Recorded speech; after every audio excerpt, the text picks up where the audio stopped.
11 ইউনিয়নের 71 ইন্টু 11, তাহলে ধরেন প্রায় 800 ভোটারের মাধ্যমে মনোহরগঞ্জ উপজেলা কাউন্সিল এই মনোহরগঞ্জ কলেজ এবং স্কুল মাঠে অনুষ্ঠিত হবে।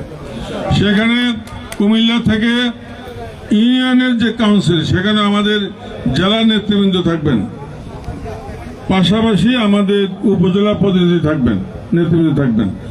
আর উপজেলাটা যখন হবে, জেলার তো নেতৃবৃন্দ থাকবে না, কেন্দ্রের থেকেও নেতৃবৃন্দ আসবেন। তাহলে এই যে ধারাবাহিকতা, এই যে গণতন্ত্রের চর্চা, এটা কিন্তু বাংলাদেশ জাতীয়তাবাদী দল বিএনপির ভিতরেই আছে। অন্য কোনো দলে দেখছেন এভাবে? কেউ নাই, কেউ পারবেও না। ইনশাল্লাহ আমাদের দেশ নায়ক জনাব তারেক রহমান এর নির্দেশে আমরা এই গণতন্ত্রের চর্চা, যারা সম্মান দেব তাদের সম্মান দিব। আমরা এখন ভোটের ফলাফল ঘোষণা করছি। মহিষাদী ইউনিয়ন নাকি 6 নম্বর ওয়ার্ড সভাপতি